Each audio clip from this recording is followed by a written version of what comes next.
उधर पश्चिमी मीडिया ने दावा किया कि जापान के पीएम के कीव दौरे से भड़के रूस ने उसकी घेरेबंदी शुरू कर दी। खबर के मुताबिक रूस ने जापान के करीब मौजूद कुरिल द्वीपों में एक पर मिसाइल डिफेंस सिस्टम की तैनाती कर दी ताकि वहां से वो लगातार जापान को धमकाता रहे, क्योंकि जब से यूक्रेन की जंग छिड़ी है रूस और जापान के बीच भी तनाव बढ़ गया है। जापान पहला ऐसा एशियाई देश था जिसने खुलकर रूस के खिलाफ मोर्चा खोल दिया था।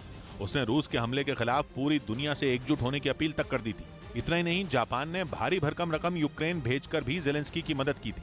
ऐसे में पहले ही जापान से दुश्मनी पाले बैठा रूस बुरी तरह तड़प गया और ऊपर से 21 मार्च को जापान के प्रधानमंत्री फुमियो किशिदा अचानक कीव पहुंच गए, जिसे रूस ने सीधे सीधे अपने लिए किसी चुनौती से कम नहीं समझा, क्योंकि फुमियो किशिदा ने यह दौरा ऐसे वक्त पर किया था जब चीन के राष्ट्रपति शी जिनपिंग भी मॉस्को में मौजूद थे। यानी फुमियो किशिदा ने एक साथ दो दुश्मनों को आंखें दिखा दी थी। और कहा जा रहा है कि इसी से बौखलाए रूस ने जापान के करीब हथियारों का जखीरा बढ़ाना शुरू कर दिया। दावा है कि रूस ने जापान के उत्तर में मौजूद कुरिल द्वीपों में एक पर डिफेंस सिस्टम की तैनाती की है।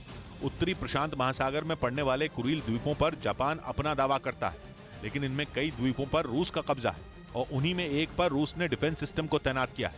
इतना ही नहीं, खबर के मुताबिक रूस ने जापान के करीब पहले भी कई घातक हथियार जमा किए हैं, जिनमें उसके खतरनाक लड़ाकू विमान सुखोई भी शामिल है। कहा जा रहा है कि रूस इस तरह से जापान पर दबाव बनाने में जुटा है ताकि वो अमेरिका से भी दूरी बना ले।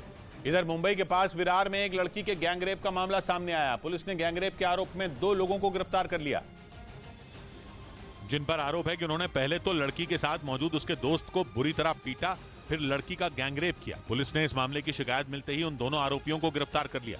उधर राजस्थान के कोटा में उस वक्त बवाल मच गया जब पुलिस वहां धरने पर बैठे कुछ डॉक्टरों को हटाने पहुंच गई। ये डॉक्टर राजस्थान सरकार की तरफ से लाए गए राइट टू हेल्थ बिल के विरोध में प्रदर्शन कर रहे थे, लेकिन कांग्रेस कार्यकर्ताओं ने इस पर कड़ा ऐतराज जताया। उन्होंने ये चेतावनी भी दी कि अगर पुलिस ने ये धरना खत्म नहीं कराया तो वो डॉक्टरों को वहां से उठा देंगे। आरोप है कि इस चेतावनी के बाद वहां कई कार्यकर्ता पहुंचे, जिनकी वहां तैनात पुलिस वालों से झड़प हो गई। इसके बाद जो हुआ, ब्रेक के बाद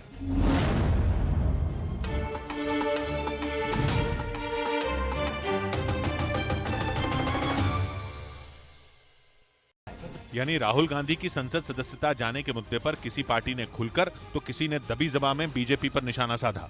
हालांकि कुछ विपक्षी पार्टियां अब भी वेट एंड वॉच की रणनीति अपना रही हैं। ब्रेकिंग न्यूज राहुल गांधी की सदस्यता से जुड़ी। राहुल की सदस्यता खत्म होने के मुद्दे पर कांग्रेस की 2 घंटे तक बैठक चली, जिसमें सोनिया गांधी और प्रियंका गांधी समेत करीब 100 नेता शामिल हुए।